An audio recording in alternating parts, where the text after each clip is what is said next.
La Catalogne, la Bretagne, la Catalogne. Je vous propose de commencer par la Catalogne, qui a donc fixé au 9 novembre prochain son référendum d'autodétermination. Le président Arturo Mas de Catalogne a signé le décret qui a immédiatement été contesté par le gouvernement espagnol, qui saisit le tribunal constitutionnel, qui est l'équivalent de notre conseil constitutionnel, pour le faire annuler, et qui prévient que ce référendum, quoi qu'il en soit, sera interdit. J'ai avec moi Roser Couso, bonsoir. Bonsoir. Vous êtes la porte-parole de l'Assemblée nationale de Catalogne.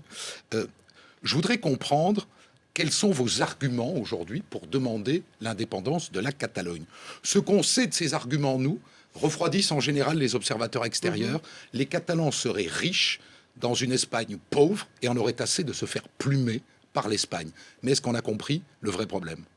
Le vrai problème n'est pas là. Ça fait partie du problème, certainement. La principale raison de cette volonté d'indépendance, c'est un projet positif de faire un État avec des structures plus proches des citoyens, plus dynamiques, avec des freins à la corruption, par exemple.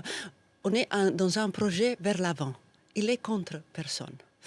La question de se faire plumer, il est évident aujourd'hui dans l'actualité que lorsqu'on met tous dans les pots communs, toutes les communautés autonomes, ce qui est donc l'organisation de l'État espagnol, mais tout notre production, notre argent, fiscalité dans les pots communs, il n'est pas distribué de manière égalitaire. Je crois que c'est une chose qui peut parler aux Français. Elle est égalitaire entre les Espagnols ? Non. Non ?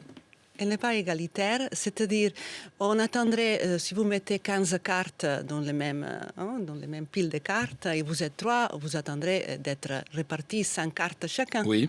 Ce n'est pas le cas. La Catalogne aujourd'hui jouit d'une autonomie quasi unique en Europe. Au fil des menaces, des revendications, des manifestations et des crises, vous avez obtenu des éléments d'autonomie tels que la perception des impôts, tels que l'usage au quotidien de la langue catalane avant l'espagnol, qu'aucune autre communauté n'a obtenu en Europe. Pourquoi est-ce que ça ne peut pas suffire, si ce n'est que votre passeport est espagnol? À part ça, au fond, vous vivez d'une manière tellement autonome.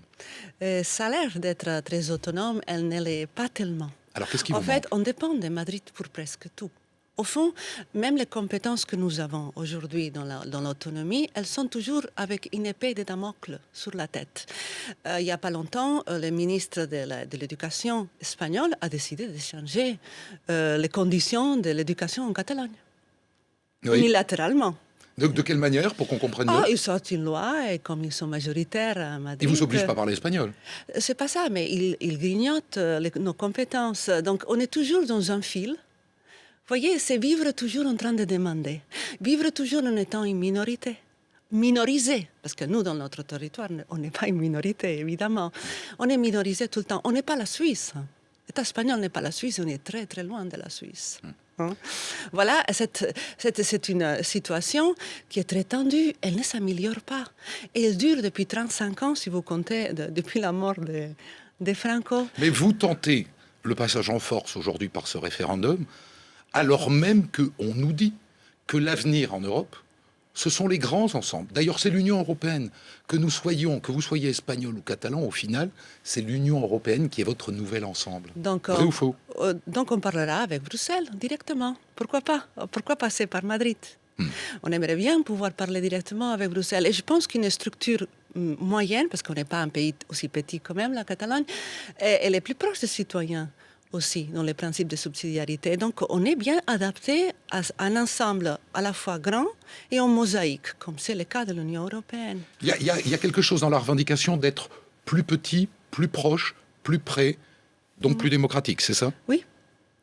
Et c'est pour ça qu'il n'y a pas de passage en force, une menace. Nous faisons appel au droit démocratique de décider de notre avenir. La réponse du gouvernement espagnol est la suivante. Les Espagnols, tous les Espagnols, décide de l'avenir de l'Espagne. Et si donc il doit y avoir un référendum sur l'indépendance de la Catalogne, il doit considérer toute l'Espagne et faire voter tous les Espagnols. C'est une logique juridique, certes, mais elle n'est pas fausse. Elle est un peu absurde, d'une certaine manière. C'est-à-dire qu'elle est perdue d'avance, ça j'en... Le droit d'autodétermination est fait précisément pour pouvoir donner des droits aux petites unités à l'intérieur d'un État déjà constitué. Même donc, la Cour internationale de justice de la Haye avait statué en 2010 que devant une certaine contradiction entre le cadre constitutionnel d'un État et les droits d'autodétermination, c'est l'aspect démocratique qui doit s'imposer. Le référendum sera donc interdit par le gouvernement espagnol. Dans ces conditions, l'organiserez-vous? Probablement. Ce qu'on sent ce soir de la part de Mariano Rajoy, le Premier ministre, c'est que ça sera interdit. L'organiserez-vous quand même? Le tribunal constitutionnel doit être réuni et il doit statuer. Il est supposé être indépendant, non? Bon, mais il est espagnol. Bon, voilà, vous avez tout dit. Hein? Donc, on ne sent pas beaucoup son indépendance, mais ils ne sont pas encore décidés. Et on a 15 jours après qu'ils seront donc réunis en plénière, les 15 jours pour s'expliquer, le gouvernement catalan et le Parlement catalan pour aller s'expliquer. Devant ce tribunal? Éventuellement, oui. Patrick Lelay, bonsoir. Bonsoir. On va parler de la Bretagne avec vous dans un instant, mais vous êtes sensible à cette revendication-là? Oui, bien sûr, parce que c'est une revendication démocratique, c'est formidable.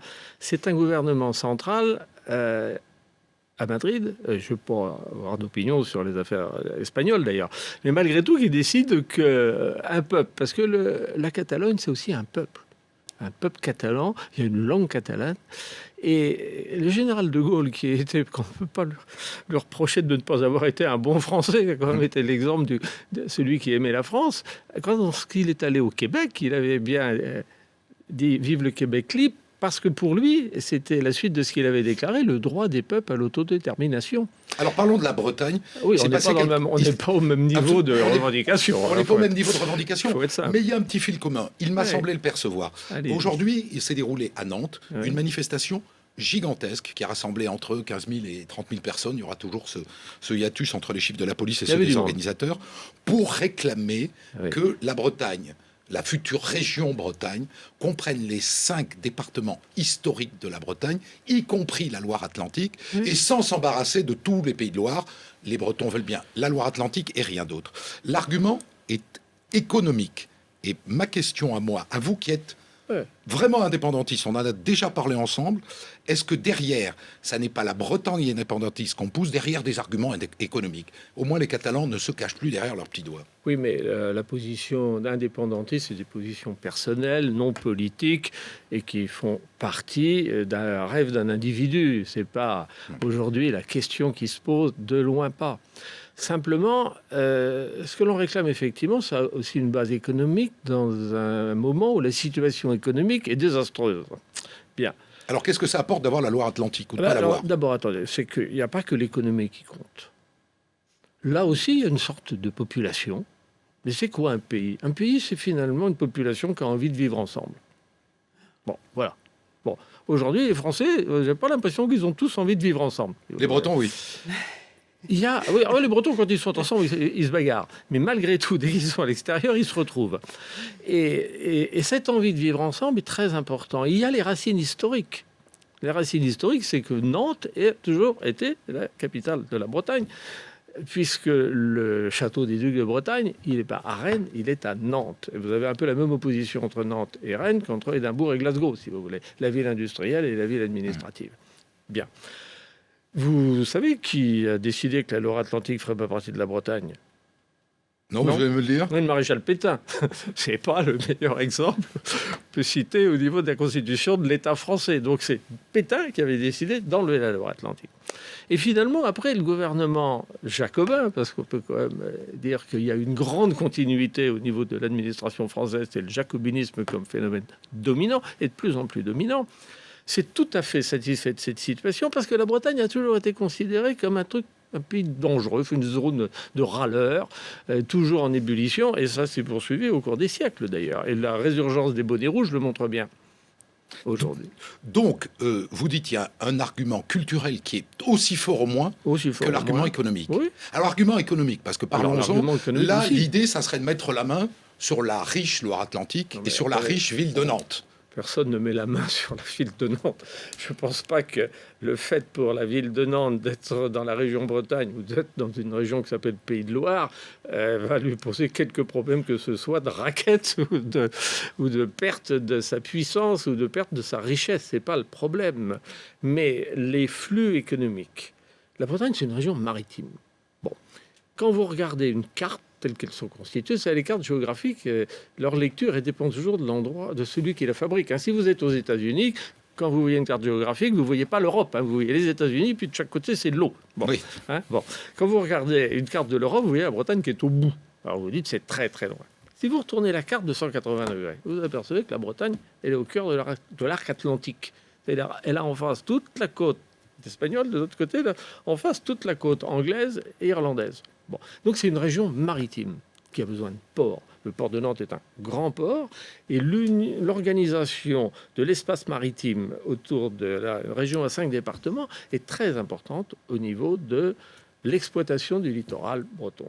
Est-ce que vous pensez qu'aujourd'hui, la résistance politique à cette idée d'une Bretagne à 5 départements avec la Loire-Atlantique a des raisons liées à la vieille revendication indépendantiste qu'on ne veut surtout pas donner l'impression aux Bretons qu'on leur donne ça? Vous voyez, c'est ça qui est formidable, c'est que vous dites on leur donne. Donc il y a bien quelqu'un qui estime qu'il a un pouvoir central et qui considère ces gens-là comme des demeurés ou comme des sous-citoyens à qui on décide de leur donner ou de ne pas leur donner. C'est le même phénomène qu'à Madrid. Simplement que la revendication actuelle, c'est pas une revendication d'indépendance, c'est une revendication d'une réorganisation des territoires régionaux. Vous sentez bien qu'aujourd'hui, l'avenir de la France ne passe plus par Paris en tant que pouvoir central. Ce n'est plus possible. On est dans l'échec total. Bon, il y a bien un moment où il faut se redire, on repart par les périphéries. Toujours la même chose. Dans toute entreprise, c'est pareil. Centralisme, décentralisation. Après, on recentralisera d'une autre façon, éventuellement. Tout le monde vous dira qu'il faut décentraliser les pouvoirs, qu'il faut l'organiser différemment. Alors, il y a eu une tentative. Enfin, c'était quand même ubuesque. Parce que la Bretagne, elle, le vendredi, on ne sait plus à qui elle était rattachée. Le samedi, elle était rattachée avec la Loire-Atlantique qui faisait un grand territoire parce que ça devait plaire à Madame Ségolène Royal. Je ne le reproche pas, d'ailleurs, c'est son job. Et puis, le dimanche matin, je ne pense pas qu'on ait jamais passé par 5 départements, mais on était toujours revenu à la Loire-Atlantique. Et je crois qu'à ce moment-là, notre ancien président de région, Jean-Yves Le Drian, a dû peser tout son poids en disant il n'en est pas question, parce qu'il sait que là, il aurait eu du mal à revenir en Bretagne en ayant eu cet échec. C'est quand même plus ubuesque que rationnel. Merci Patrick. Il est posé. Merci Patrick Lelay pour ces explications simples d'un homme, d'un Breton parmi d'autres. Merci à tous les deux. Merci à vous.